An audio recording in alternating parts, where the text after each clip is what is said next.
हाँ जी, तो काल है। ठीक है। दोस्तों, आज हम कुछ लोगों के सवालों के जवाब देने वाले हैं। कोशिश करेंगे कि ज़्यादा से ज़्यादा लोगों के सवालों के जवाब मिल जाए, तो हम ज़्यादा टाइम वेस्ट नहीं करेंगे, डायरेक्ट शुरू कर लेते हैं। ओके, तो पहला सवाल लिखने वाले हैं अवानीस जी। अवानीस, हाँ यही नाम है। लिखते हैं, पवन सिंह के गाने भाई संगे भागल और गुंजन के गाने आंटी के बेटी से प्यार पर उतना विवाद नहीं हुआ, लेकिन खेसारी के गाने पर इतना बवाल क्यों? वो सिर्फ इसलिए कि जिनको लोग पीछे नहीं कर पाते हैं उस पर कीचड़ उछालते हैं। इस पर तुम्हारी क्या राय है? बड़े भोले हो यार आप। आपको अभी भी लगता है कि ये जो विरोध है ये गाने का विरोध हो रहा है? देखो सर, अगर गाने का विरोध होता ना तो गाने पर लाइक से ज़्यादा डिसलाइक होते, बट ऐसा कुछ भी नहीं हुआ। गाना नॉर्मली चल रहा था जैसे खेसारी लाल का गाना चलता है। व्यूज़ भी बराबर आ रहे थे, लाइक भी बराबर आ रहे थे, कमेंट भी बराबर आ रहे थे, कोई दिक्कत नहीं थी। विरोध गाने का नहीं है, क्योंकि यूपी बिहार में 70% आबादी को भोजपुरी इंडस्ट्री से अब कोई उम्मीद ही नहीं है। वो अश्लील गाने सुन सुन के पक चुके हैं, तो उनको चाची के बाची से क्या ही प्रॉब्लम हो सकती है? वो क्यों विरोध करेंगे? विरोध है किसी को धौंस दिखाने का है, विरोध धमकी का है, विरोध किसी को दबाने का है, विरोध 50 लाख कमाता हूँ 25 लाख खर्च करके खानदान उठवा दूंगा, इसका विरोध है। यही बातें अगर कोई मेरे जैसा 2 कौड़ी का इंसान बोलता ना तो लोग सोचते हैं साला पागल ऐसे भौंकते रहता है, कोई सीरियस नहीं लेता। लेकिन आपको अपने सीट की मर्यादा रखनी चाहिए। आप एक सुपरस्टार हैं, आपके मुंह से ऐसी बातें शोभा नहीं देती है। आपसे लोग सीखते हैं, आपसे इन्फ्लुएंस होते हैं, हम भी आपसे सीखते हैं। आप हमें क्या सिखाओगे कि 25 लाख खर्च करके किसी को उठवा देंगे? यही आप सिखाओगे हमको? और अगर सामने वाला 1 करोड़ कमाने वाला निकला तो तब तो वो 50 लाख खर्च करके हमें ही उठवा देगा। और ये जो 25 लाख खर्च करने की आप बात कर रहे हैं, वो कहाँ खर्च करेंगे आप? गुंडे बुलवाएंगे, पुलिस को रिश्वत देंगे? कहाँ खर्च करेंगे? कोई आपका अपमान कर रहा है, आप उसके ऊपर लीगल एक्शन ले लो।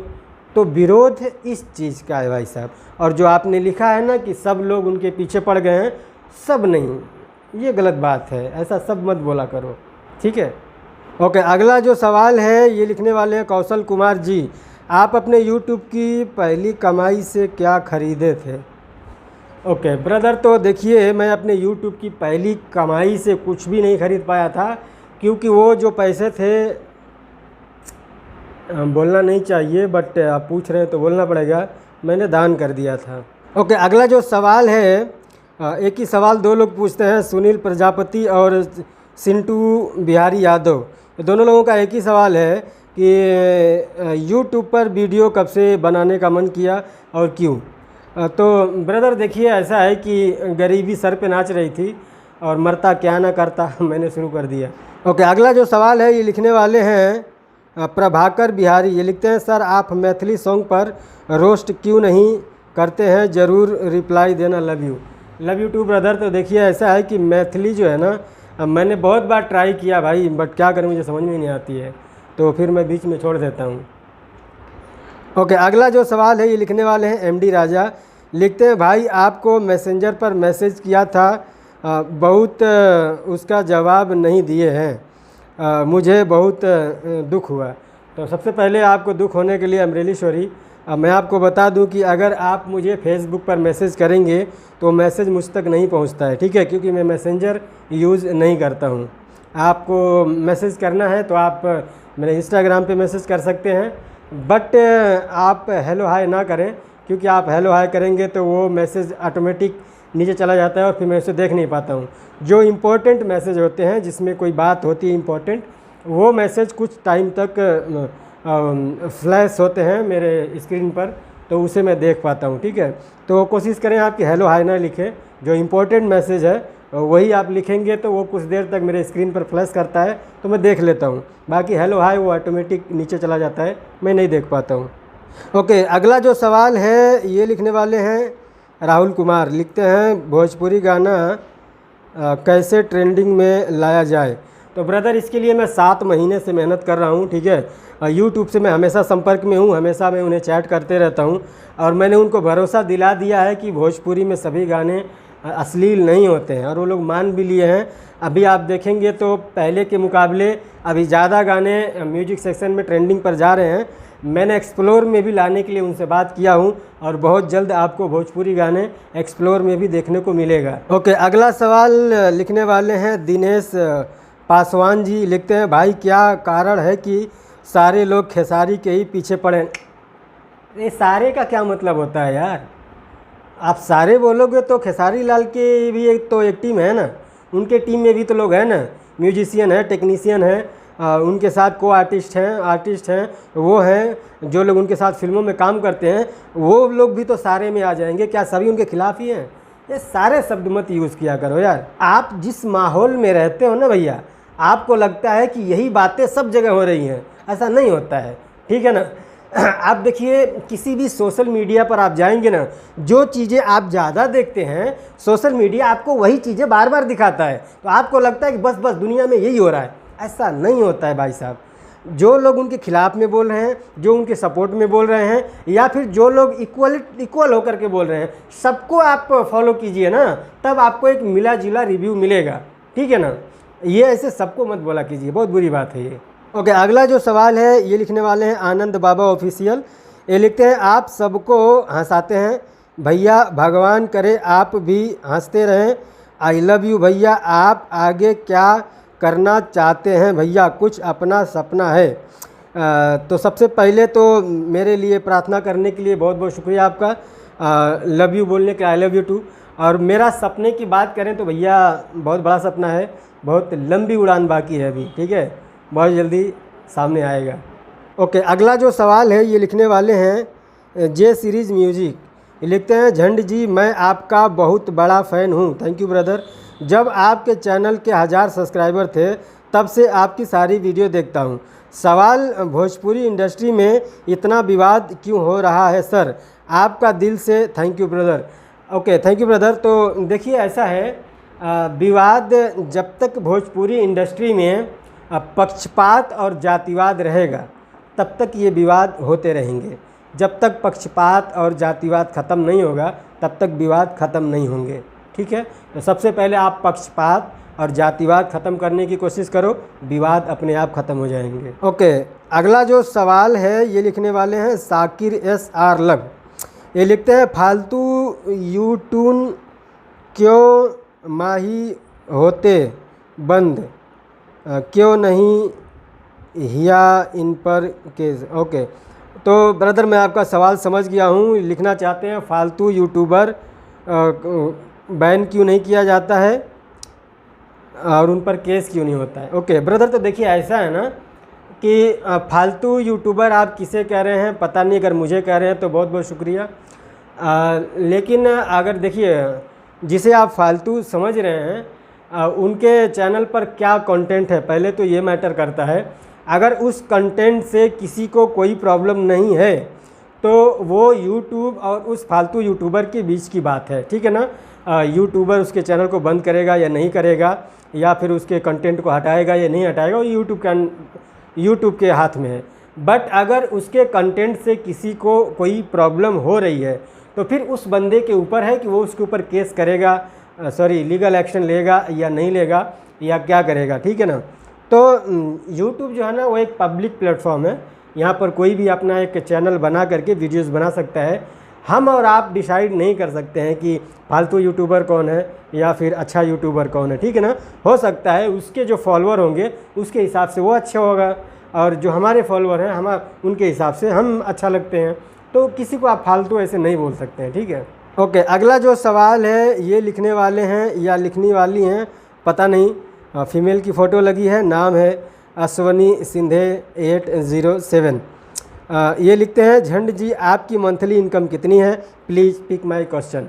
तो देखिए मैडम या सर आप जो कुछ भी हैं, तो ऐसा है कि ये जो सवाल है ना, जब भी मैं कमेंट बॉक्स करता हूँ ये सवाल मुझे हमेशा आते हैं और मैं इसका जवाब कई बार दे चुका हूँ।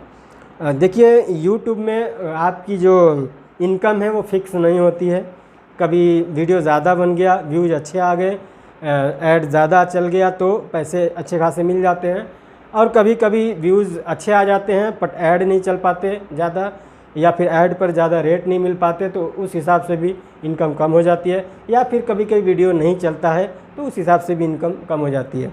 तो एक एवरेज अगर पकड़ें तो मेरी कमाई महीने की 4 जीरो जोड़ लेना, उम्मीद है समझ में आ गया होगा। ओके, अगला जो सवाल है ये लिखने वाले हैं अजय कुमार महारा। ये लिखते हैं big fan from Nepal you भाई जी, थैंक यू ब्रदर। आप मुझे ये बताओ कि आपको क्यों और कैसे लगा कि आप यूट्यूब पर सक्सेस हो सकते हो, और इसके लिए कितने महीने करनी पड़ी आपको, कितनी मेहनत करनी पड़ी आपको। तो ब्रदर, मेहनत का तो आप मत पूछिए। अगर आप मेरी मेहनत देखे होते तो आप मुझसे यही कहते कि बेटा छोड़ दे, तेरे बस की बात नहीं है।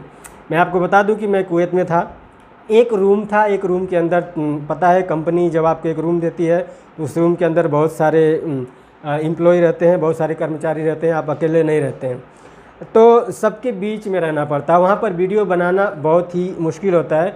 मैं आपको बता दूं कि मैं कभी कभी लिफ्ट के अंदर खड़ा होकर के भी वीडियो बनाया हूँ, और कभी कभी सीढ़ियों पर खड़ा होकर के, कभी रात को 2 बजे, रात को 1 बजे, कभी भी आप रूम में आएंगे, किसी की नाइट ड्यूटी है, किसी की दिन में ड्यूटी है, तो जिनकी नाइट में ड्यूटी है वो दिन में सोते रहते थे, जिनकी दिन में ड्यूटी है वो नाइट में सोते रहते थे। तो रूम में कभी चांस मिलता था वीडियो बनाने का, कभी नहीं मिलता था। कभी मैं बाहर जाके वीडियो बनाता था, कभी लिफ्ट में खड़ा होकर वीडियो बनाता था, कभी सीढ़ियों पे खड़ा होकर वीडियो बनाता था। मतलब मैं बहुत परेशानी हुई, लेकिन मैं हार नहीं माना, क्योंकि भाई मैं बताया हूँ ना कि गरीबी सर पे नाच रही थी और मरता क्या न करता। मैंने सोच लिया था कि भैया चाहे जो कुछ भी हो, मुझे कुछ न कुछ करना है, और मैं पूरी हिम्मत से आगे बढ़ा। मैंने किसी से कभी भी नहीं कहा कि भाई आप मुझे प्रमोट कर दो। हालांकि बहुत यूट्यूबर कुछ हैं जिनसे मेरी अच्छी खासी पहचान थी, लेकिन उनसे भी मैंने कभी नहीं कहा कि भाई आप मुझे प्रमोट कर दो, या फिर आप अपने चैनल में मेरा नाम ले लो, मेरे चैनल का नाम ले लो, कभी नहीं। मुझे अपने मेहनत पर, अपने काम पर पूरा भरोसा था। मुझे उम्मीद थी कि मेरा काम ज़रूर लोगों के बीच में जाएगा और लोग ज़रूर मुझे पसंद करेंगे, मेरे काम को पसंद करेंगे। और आज ठीक है, जो कुछ भी हूँ ठीक ठाक ही चल रहा है, तो बहुत बड़ा भी नहीं बन गया हूँ मैं, और जितना हो रहा है वो बढ़िया है मेरे लिए। तो उस दुख से निकालने वाले आप लोग ही हैं मुझे, तो आप लोगों का बहुत बहुत शुक्रिया। ओके, अगला जो सवाल है वो है जागृति फिल्म्स की तरफ से। लिखते हैं हम RDX राजू कुमार हैं। दूसरे इंडस्ट्री में इस तरह नहीं होता है, अगर होता है तो दूसरे को पता नहीं चलता है, लेकिन भोजपुरी इंडस्ट्री के कलाकार अपना शिकायत खुद कर रहा है। तो ब्रदर देखिए, ऐसी बात नहीं है। हम जहाँ पर होते हैं ना, हमारे इर्द गिर्द जो चीज़ें होती है ना, हमें लगता है कि सिर्फ यहीं पर बवाल हो रहे हैं, अलग नहीं हो रहे हैं। आप अगर बॉलीवुड में जाएंगे तो वहाँ पर भी बहुत सारे बवाल हुए हैं। आप देखेंगे सलमान खान और विवेक ओबराय का बवाल जग जाहिर है, और आज भी आप देख लीजिए कंगना रनावत जी को रोज़ ही भवंडर खड़ा करती हैं। तो होता तो वहाँ भी है, सब जगह पर होता है, बट यही है कुछ जगह पर हम समझ नहीं पाते, या फिर वहाँ हम जाते ही नहीं हैं। कुछ जगह पर हम जहाँ ज़्यादा रहते हैं वहाँ किचकिच रोज़ सुनते हैं, हमें लगता है सारी किचकिच यहीं पर है। थोड़ा बहुत तो हर जगह होता है, ठीक है। ओके, अगला जो सवाल है ये लिखने वाले हैं या लिखने वाली हैं, पता नहीं, फीमेल की फ़ोटो लगी है, नाम है नावी यादव। ये लिखते हैं सर आपने अपना चैनल किससे इंस्पायर होकर के क्रिएट किया था। ओके, तो देखिए मैंने पहले भी बताया, किसी से इंस्पायर होकर नहीं, बल्कि अपने हालात से परेशान होकर के मैंने यूट्यूब क्रिएट किया था।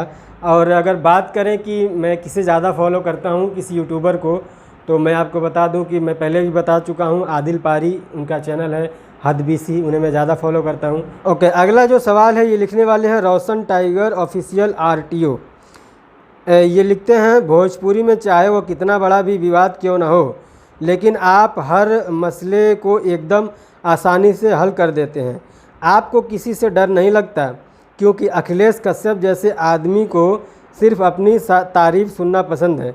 पर आज वाला वीडियो में उनका बुराई भी किए हैं, उनका कॉल भी आया। ओके, तो देखिए ऐसा है कि पहली बात तो ये है कि बुराई क्या होती है मुझे नहीं पता, मैं किसी की बुराई नहीं करता हूँ, ठीक है। मैं जो वीडियो बनाता हूँ वो एक रोस्ट वीडियो है, और जिनको पता है रोस्ट क्या होती है वो जानते होंगे कि इसको बुराई नहीं कहते, इसे एंटरटेनमेंट कहते हैं, लोगों को हंसाने का एक साधन है।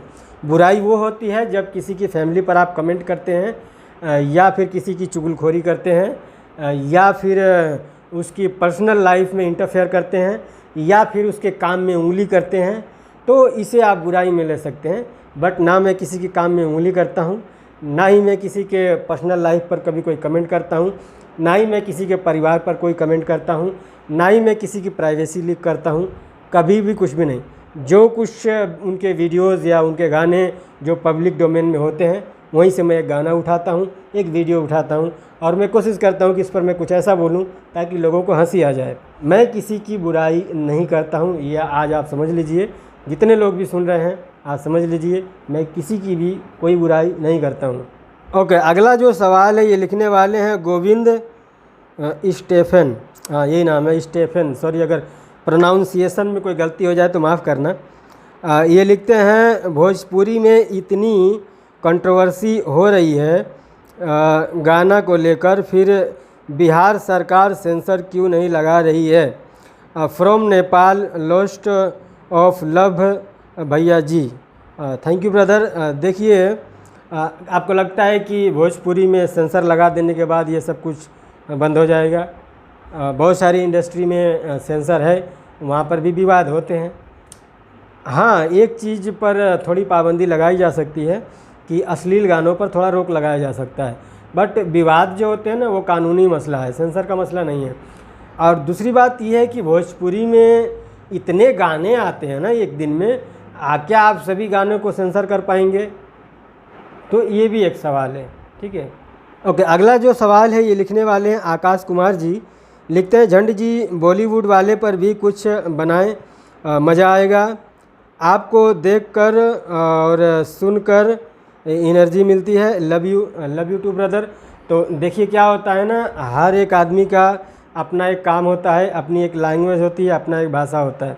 ठीक है, आपको मैं कहूँ कि बर्तन की दुकान पे जाकर कहो कि आधा किलो मिर्ची दे दो तो वो देगा। इसी तरह से सबका अलग अलग काम होता है। मेरा काम है जो वो मैं करता हूँ। हाँ, कभी कभी आप कर सकते हो, बट आप उसको अपना प्रोफेशन नहीं बना सकते हो। ठीक है ना, क्योंकि आपका जो काम है आपको वही करना होता है। हिंदी न्यूज़ चैनल पर सिर्फ हिंदी में न्यूज़ दिखाए जाते हैं, इंग्लिश न्यूज़ चैनल पर सिर्फ इंग्लिश में न्यूज़ दिखाए जाते हैं। ठीक उसी तरह से मैं भोजपुरी का रोस्ट करता हूँ तो मैं भोजपुरी का ही रोस्ट करूँगा। जो लोग हिंदी का रोस्ट करते हैं वो लोग हिंदी का रोस्ट करेंगे। ठीक है, और जो मिक्स अप कंटेंट बनाते हैं वो किसी का भी कर सकते हैं, उनकी अलग ही बात है। ओके, अगला जो सवाल है ये लिखने वाले हैं सुमन कुमार जी। ये लिखते हैं भोजपुरी में गरीबों का मसीहा कौन है? ऊपर वाला। उसके अलावा भोजपुरी हो, हिंदी हो, तमिल हो, गुजराती हो, मराठी हो, कहीं पर भी जब तक आपसे किसी को कोई फ़ायदा नहीं है तब तक उसके लिए आप कुछ भी नहीं हो। जब आपसे उसको कुछ फ़ायदा है तब वो आपका भगवान बनने का कोशिश करेगा और आप उसे मसीहा समझ बैठोगे। बट असल में किसी भी इंसान का, चाहे वो गरीब हो या अमीर हो, सबका मसीहा एक ही है और वो है भगवान, अल्लाह, परमेश्वर, ईश्वर। आप चाहे जिस नाम से उसे पुकारें, वही एक मसीहा, दूसरा कोई नहीं है। ठीक है, ओके। अगला जो सवाल है ये लिखने वाले हैं RMR म्यूजिक 9M। ये लिखते हैं भैया जी इतना फ़नी स्क्रिप्ट आप कैसे लिख लेते हो? आपने शायद अपने बारे में लगभग सारी बातें बता दिए, लेकिन इसके बारे में कभी कोई चर्चा नहीं किए। आपका फ़ैन निरंजन प्रकाश। मैं आपकी सारी वीडियो देखता हूँ। Thank you brother. तो देखिए क्या होता है ना कि जिसका मुझे रोस्ट करना होता है, पहले वो चीज़ें मैं डाउनलोड कर लेता हूँ और उसको मैं बार बार सुनता हूँ। फिर मैं सोचता हूँ कि इस पर मैं ऐसा क्या बोल सकता हूँ जिससे लोगों को थोड़ी हंसी आ जाए। ठीक है, कॉपी पेन ले करके बैठता हूँ और फिर उसे सुनता हूँ, फिर सोचता हूँ, फिर सुनता हूँ, फिर सोचता हूँ। जो बातें सबसे फ़नी लगती है, हाँ ये बात ज़्यादा फ़नी है, ये बोलूँगा तो लोगों को हंसी आएगी, फिर वो चीज़ मैं एक पेपर पे लिख लेता हूँ। मेरे पास रफ़ कॉपी है, उस पर मैं लिख लेता हूँ। उसके बाद फिर मैं उसको क्या करता हूँ, जब मुझे शूट करना होता है उस रफ़ कॉपी को अपने सामने रख लेता हूँ और उसमें से देख देख करके एक एक लाइन बोलता हूँ। बाद में फिर उसे एडिटर में जाके कट करके जोड़ देता हूँ। ओके, अगला जो सवाल है ये लिखने वाले हैं CK सरकार ऑफिशियल। ये लिखते हैं भैया अगर भोजपुरी में आपको कुछ अलग करने का अवसर मिले तो आप सबसे पहले क्या करेंगे? इससे पहले भी आपने मेरे सवाल का जवाब नहीं दिए थे। इस बार उम्मीद है। Big fan of you from Sitamarhi Bihar. Sorry brother कि मैं आपके सवाल का जवाब पहले नहीं दे पाया। वो इसलिए कि आपको पता है कि जब भी मैं पोस्ट करता हूँ तो हज़ारों कमेंट आ जाते हैं और हज़ारों लोगों का जवाब देना इम्पॉसिबल होता है। तो जो मुझे लगता है कि हाँ ये थोड़ा सवाल यूनिक है, ऐसे सवाल मैं उठाता हूँ ताकि मैं कोशिश करता हूँ कि एक ऐसा सवाल उठाया जाए जिसमें से बहुत सारे लोगों का जवाब मिल जाए। ओके, तो आपका सवाल ये था कि अगर मुझे कुछ अलग करने का मौका मिले तो मैं क्या करूँगा। तो ब्रदर मैं आपको बता दूँ कि अगर मुझे कुछ अलग करने का मौका मिला तो मैं एक ऐसी फ़िल्म बनाऊँगा जिसमें कहानी ये होगी कि जो सोशल मीडिया प्लेटफॉर्म है like YouTube, Instagram, Facebook, reels या फिर शॉर्ट वीडियो का कोई भी प्लेटफॉर्म आपने भी ज़रूर देखा होगा, या जो पहले टिकटॉक था उस पर भी, कि हमारे देश में ऐसे ऐसे टैलेंटेड लोग हैं ना जो 15 सेकंड में ही 15 सेकंड की वीडियो में कुछ ऐसा कर जाते हैं जिसे देखकर आपको लगता है कि अरे वाह क्या कर दिया, वो भी सिर्फ 15 सेकंड में। ठीक है ना। तो ऐसे लोगों को, जो ज़्यादा अपने देश में बहुत खूब टैलेंटेड लोग हैं ना, जो अलग अलग टैलेंट उनके अंदर है, उन सभी लोगों को मैं इकट्ठा करूंगा और उनको एक प्लेटफॉर्म देने की कोशिश करूंगा ताकि वो पूरी दुनिया तक अपना टैलेंट पहुंचा सकें। मैं एक ऐसी फिल्म बनाने की कोशिश करूंगा अगर मुझे मौका मिला तो, वो भी भोजपुरी में। पता है थोड़ा मुश्किल है बट नामुमकिन नहीं है। तो यार बस आज के लिए इतना ही। आप मुझे कमेंट करके बता सकते हैं कि आपको वीडियो कैसा लगा, और जिनका सवाल मैं पिक नहीं कर पाया उनसे मैं माफ़ी चाहूँगा। आगे हर हफ्ते मैं इस तरह की वीडियो लाऊँगा, कभी न कभी आपका नंबर ज़रूर आ जाएगा। ठीक है। तो अगर आपको ये वीडियो पसंद आया तो प्लीज़ लाइक कर देना, और इसी वीडियो के नीचे डिस्क्रिप्शन में मेरे इंस्टाग्राम और फेसबुक का लिंक है। आप मुझे इंस्टाग्राम पे फॉलो कर सकते हैं और फेसबुक पे मुझे फ्रेंड रिक्वेस्ट भेज सकते हैं। और अगर आप हमारे चैनल पर नए आए हैं तो प्लीज़ मैं आपसे रिक्वेस्ट करूँगा कि आप हमारे चैनल को सब्सक्राइब कर लीजिए। मिलते हैं अगली वीडियो में, तब तक के लिए बाय।